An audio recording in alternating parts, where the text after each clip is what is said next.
अब बारी आती है फ्रंट डिस्क पैड की। तो ये जो डिस्क ब्रेक का यूनिट है, हम इसको पूरा खुलवाएंगे और इसका जो भी यूनिट में जो भी अंदर डस्टिंग की ज़रूरत है वो हम करवाएंगे। और इसमें भी हम सैंड पेपर से इसके जो फ्रंट डिस्क के पैड्स हैं उसको क्लीन करवाएंगे। और अगर आपको चाहिए तो जो आप देख रहे हैं डिस्क का रोटर है, आप इसके ऊपर भी एक बार जो सैंड पेपर है उससे बहुत लाइट स्ट्रोक्स करवा सकते हैं, जिससे कि अगर आपके डिस्क में कोई ऐसी चीज़ है जो जैसे होता है ना, कभी मिट्टी जम जाती है या कुछ भी अनइवन सरफेस है, तो उससे क्या होता है वो अनइवन सरफेस एक बिल्कुल इवनली आपकी हो जाएगी, जिससे कि आपकी जो ब्रेकिंग परफॉर्मेंस है वो इम्प्रूव होगी। और ये जो आप देख रहे हैं सैंड पेपर से ये डिस्क के जो पैड्स हैं उसको क्लीन कर रहे हैं। ये अब सेकंड डिस्क पैड है जिसको ये क्लीन कर रहे हैं।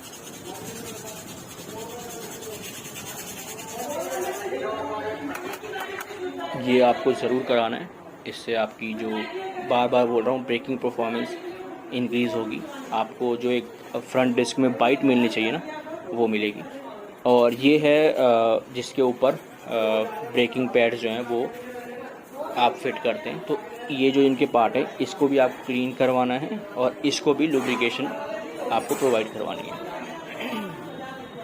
मैं बार बार रिपीट अपनी बातें इसलिए कर रहा हूँ क्योंकि मैं नहीं चाहता कि आपका कोई भी ऐसा पार्ट छूटे इस वीडियो में जो आपको कुछ समझ ना आए या आपको पता ना चले कि इस पार्ट में क्या कराना चाहिए। तो मैं बार बार वो चीज़ रिपीट कर रहा हूँ क्योंकि काफ़ी सारे ऐसे पार्ट्स होते हैं जिसको आपको लुब्रिकेट भी करवाना है, साफ़ भी करवाना है। अच्छा, ये जो आप कर रहे हैं, ये जो आपका ब्रेक का पिस्टन होता है उसको एडजस्ट कर रहे हैं, तो आपको ब्रेक के जो पिस्टन है उसकी भी सेटिंग करवानी है।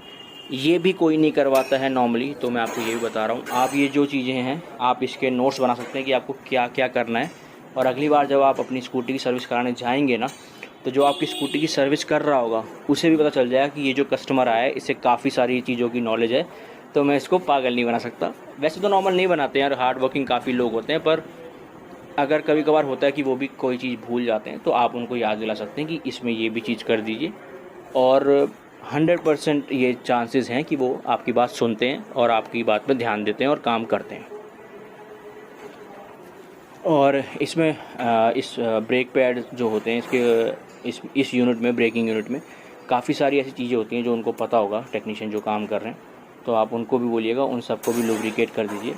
और आप एक बात ध्यान रखिएगा कि आपके डिस्क पैड में वो जो लुब्रिकेशन कर रहे हैं, जिससे भी कर रहे हैं, चाहे किसी जेल से कर रहे हैं या किसी ऑयल से कर रहे हैं, आपकी डिस्क पैड में वो चीज़ नहीं लगना चाहिए। क्योंकि अगर आप अपनी डिस्क पैड में कोई भी ऐसी चीज़ लगा देते हैं जो जिसे हम कहते हैं चिकनी है ना, कोई भी ऐसे ऑयल है या कोई क्रीम है, तो उससे आपके ब्रेक पैड बिल्कुल डेड हो जाते हैं, जिसके लिए आपको फिर उसको सैंड पेपर से क्लीन कराना पड़ेगा।